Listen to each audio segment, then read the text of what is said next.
Senator, I was falsely charged, fully investigated, and completely cleared. So you think you were completely cleared because you committed no crime? That's your definition of cleared? You had just fathered a child 2 months before by a woman that was not your wife. I am shocked that you would stand here and say you're completely cleared. Can you so casually cheat on a second wife and cheat on the mother of a child that had been born 2 months before, and you tell us you are completely cleared? It was a complete political showdown, and Pete Hegseth definitely didn't see this one coming. Senator Tim Kaine just pulled 0 punches in a brutal committee questioning that left Hegseth visibly stunned and searching for words. Strap in, because today we're breaking down the moment Tim Kaine ripped into Hegseth. Thank you, Mr. Hegseth. I'm looking forward to this opportunity to talk. I want to return to the incident that you referenced a minute ago that occurred in Monterey, California in October 2017. At that time, you were still married to your second wife, correct? I believe so. And you had just fathered a child by a woman who would later become your third wife, correct? Senator, I was falsely charged, fully investigated, and completely cleared. So you think you were completely cleared because you committed no crime? That's your definition of cleared? You had just fathered a child 2 months before by a woman that was not your wife. I am shocked that you would stand here and say you're completely cleared. Can you so casually cheat on a second wife and cheat on the mother of a child that had been born 2 months before, and you tell us you are completely cleared? Senator, how is that a complete clear?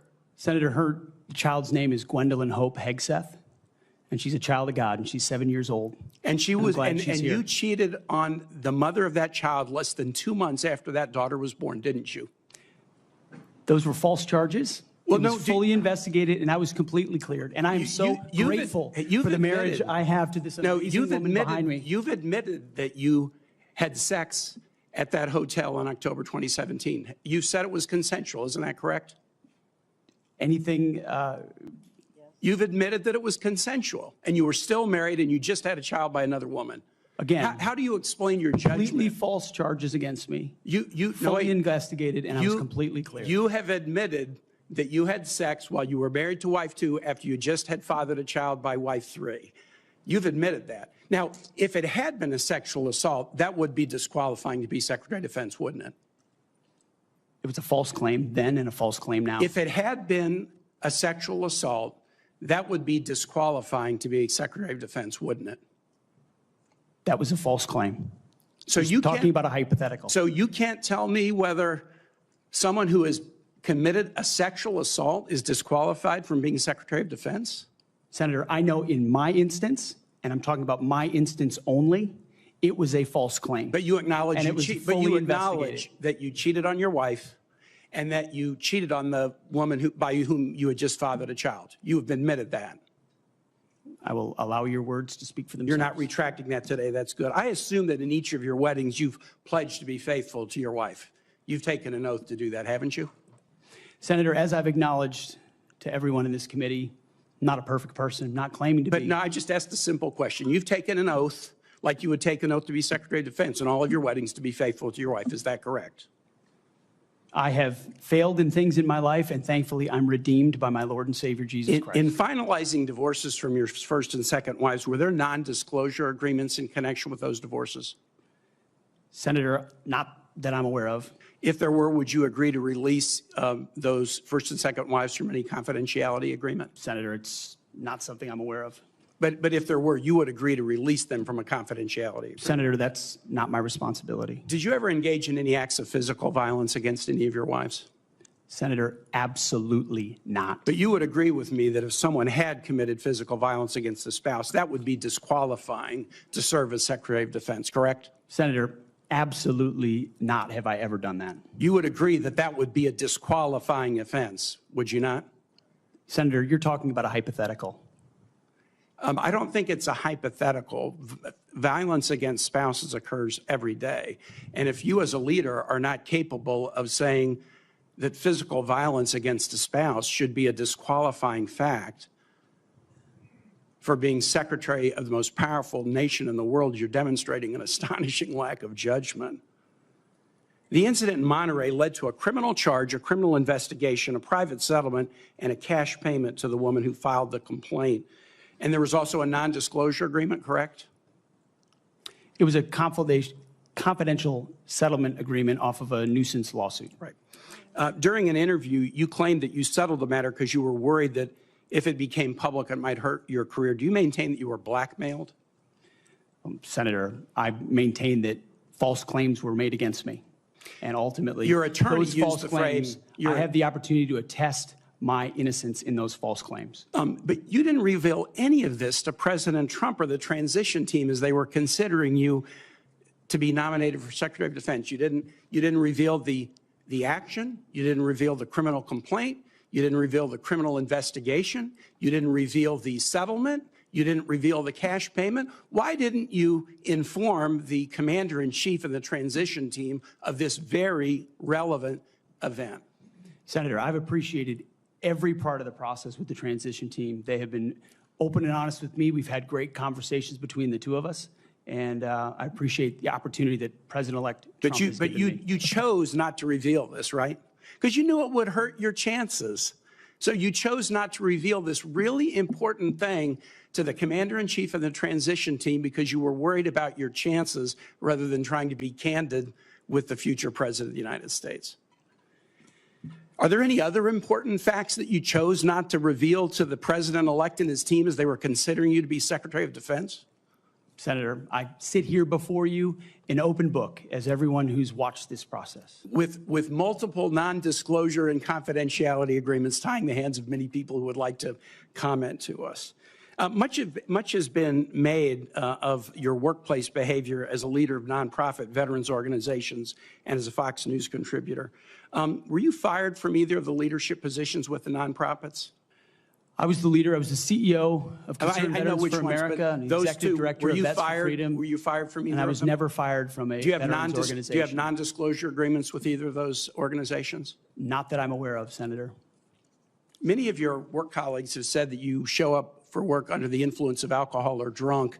I know you've denied that, but you would agree with me, right, that if that was the case, that would be disqualifying for somebody to be Secretary of Defense. Senator, those are all anonymous false claims, and the totality they're not anonymous. The letters on the record here. They're not anonymous. On the record, people we've seen records with names attached to them. Vets for Freedom, Concerned Vets for America, and Fox News attributing to me working hard every day on behalf of one of your mission. colleagues said that you got drunk at an event at a bar and chanted, "Kill all Muslims." Another colleague, not anonymous, we have this, said that you took co-workers to a strip club. You were drunk, you tried to dance with strippers, you had to be held off the stage, and one of your employees in that event filed a sexual harassment charge as a result of it. Now, I know you denied these things, but isn't that the kind of behavior that, if true, would be disqualifying for somebody to be Secretary of Defense? Senator, anonymous false charges. They're not anonymous. And I'll just conclude and say this to the chairman. You claim that this was all anonymous. We have seen records with names attached to all of these, including the name of your own mother.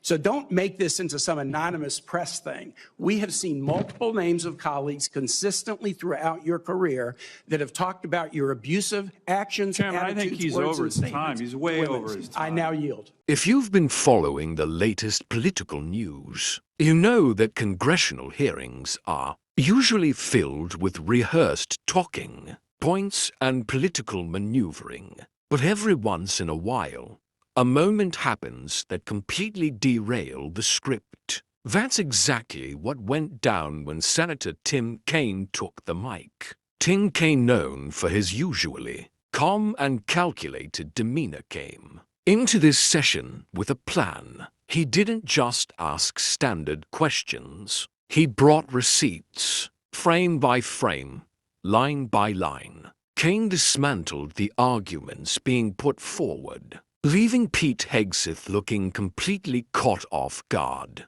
For those watching live, the tension in the room was palpable. Hegseth, who is usually quick on his feet and comfortable in front of the camera, So practically speechless has Kaine delivered a relentless barrage of facts, policy contradictions, and sharp critiques. Every time Hegseth attempted to pivot or offer a standard defensive response, Kaine cut right through it, refusing to let him off the hook. What made this exchange so devastating wasn't just the tone, it was the precision. Kaine focused directly on key vulnerabilities, highlighting glaring gaps in strategy and policy that simply couldn't be hand-waved away. You could see it on Hegseth's face, the sudden realization that his usual media-trained responses were not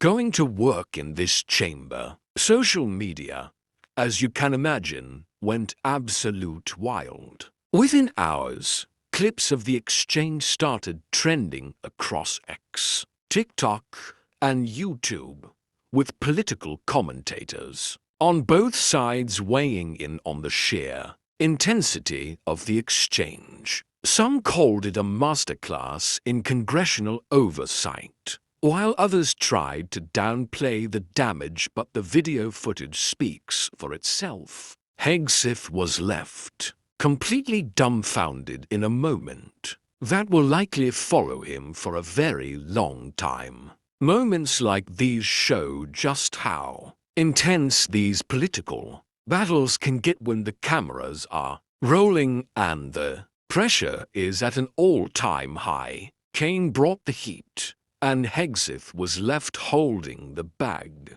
What did you think of Tim?